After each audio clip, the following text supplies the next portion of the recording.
Tapi kebanyakan orang memang tidak sepakat apa ya, pemerintah kita akhir-akhir ini memang selalu bergantung kepada Cina ya.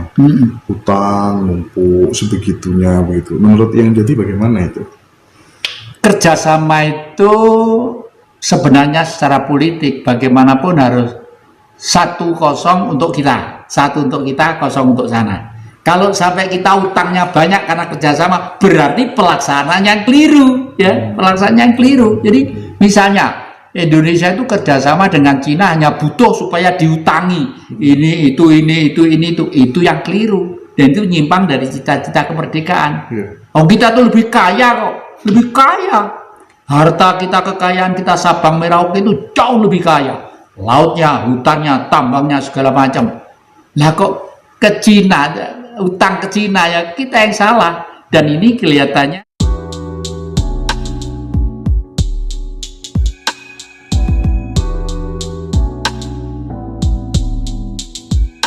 bukan juga, tapi jangan sampai kita nanti itu justru hancur oleh situasi yang dipolitisir oleh pihak-pihak tertentu yang memanfaatkan sekarang ini kan di tengah-tengah pemilihan pilpres ya, itu banyak faktor-faktor X yang menunggang dalam kepentingan situasi ini untuk kepentingan mereka masing-masing.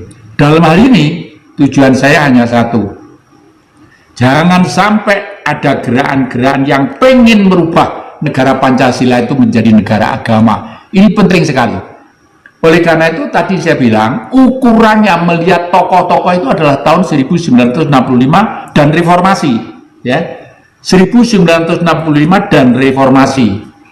1965 adalah suatu peristiwa yang direkayasa oleh blok barat supaya Bung Karno runtuh.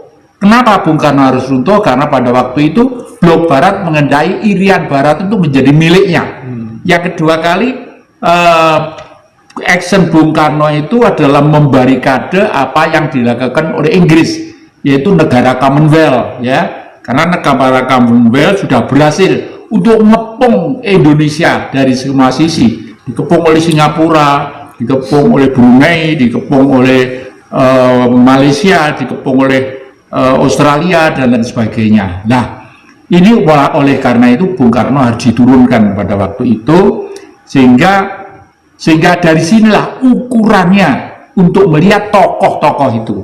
Jadi kalau tokoh-tokoh 65 beramai-ramai terdepan ikut menurunkan Bung Karno, sampai sekarang pun darah dagingnya itu masih darah daging yang anti terhadap Nusantara ini, dan ini harus diwaspadai. Artinya yang jadi menganggap secara tidak langsung mereka adalah pengkhianat bangsa. Betul, betul, istilah Anda itu betul, karena Nusantara dan Indonesia adalah negara yang paling unik sekali. Itulah, jadi apalagi dalam dunia global ini sudah barang tentu kita membutuhkan suatu kerjasama satu dengan yang lainnya. Akhir-akhir ini kalau saya cermati kok masih ada beberapa kelompok yang mengarah supaya kita itu anti Cina. Ini kalau kita dia anti Cina, konotasinya itu rame lagi, seperti pada waktu tahun berapa gitu ada anti Cina. Wah, akhirnya toko-toko dibakar, ini dibakar, ini dibakar. Itu sebenarnya adalah perbuatan yang tidak baik, akan mengulangi peristiwa tahun 66-67 yang lalu. Itu tidak bagus, ya. Kenapa Bung Karno pada waktu itu membuat Nasakom? Karena dengan nasional, agama, dan komunis untuk merebut Irian Barat itu akan mudah, karena kita dibayang-bayangi seakan-akan dibantu Rusia sama daratan Cina. Tujuannya Bung Karno pada waktu itu, ya. Tapi Jatikusumo pada waktu tahun 63 waktu kuliah di Semia Kosgoro sudah minta supaya PKI dibubarkan, dan Bung Karno sampai tindak ke Blitar marahi saya gitu. Nah, baru saya ngerti bahwa Nasakomnya Bung Karno tujuannya seperti itu. Karena waktu itu, kowe napa kok ngamuk minta PKI dibubarkan?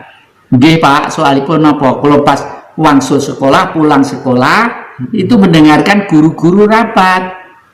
Nah, tugas kita adalah mengkomuniskan Indonesia. Karena Kalau Pancasila itu Indonesia aja banyak yang tidak senang. Buktinya apa? Ada pemberontakan DI, TII, Permesta.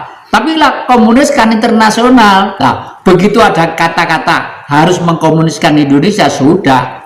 Saya tantang untuk tawur mereka itu. Rame itu tahun 63. Jadi kalau sekarang ada gerakan-gerakan yang katanya komunis akan lahir kembali, itu gerakan politik kuno yang sudah usang, ketinggalan zaman, yang intinya itu hanya memprovokasi rakyat supaya kita tuh timbul huru-hara yang tidak jelas, dan akhirnya nanti akan digeret menjadi suatu negara agama yang anti kepada Pancasila.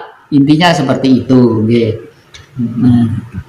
Tapi kebanyakan orang memang tidak sepakat, apa ya, pemerintah kita akhir-akhir ini memang selalu bergantung kepada Cina ya.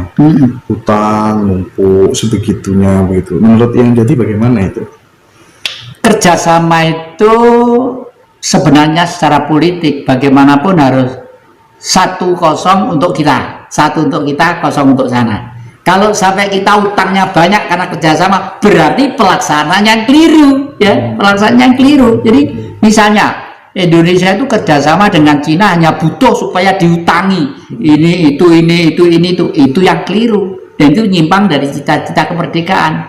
Kita tuh lebih kaya kok, lebih kaya, harta kita, kekayaan kita Sabang Merauke itu jauh lebih kaya, lautnya, hutannya, tambangnya, segala macam.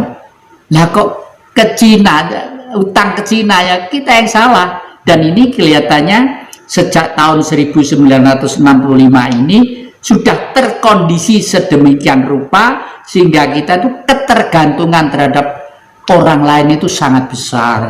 Sehingga penerusnya untuk meneruskan ya ketergantungan ya. Iya, kalau zaman Orde Baru masih lumayan lah, meskipun nyeleweng dari Pancasila, tapi sudah masih tegar lah ya, masih tegar, nasionalismenya masih tegar, cuma secara ideologis tergeser. Lalu dampaknya menjadi sekian ini. Buktinya apa? Setelah 65, kepala-kepala sekolah, dosen-dosen, guru-guru itu dirubah orangnya itu orang-orang, maaf, orang-orang pemberontak, Masumi, ini. Itu dihidupkan kembali. Seperti kepala sekolah saya berubah setelah dari Pak ini menjadi Pak Imam. Namanya Pak Imam, saya masih ingat imam siapa gitu ya. Itu langsung merubah satu sistem, satu kondisi pendidikan di sekolahan itu yang intinya bergeser ke kanan, istilahnya itu ke kanan, ekstrim kanan.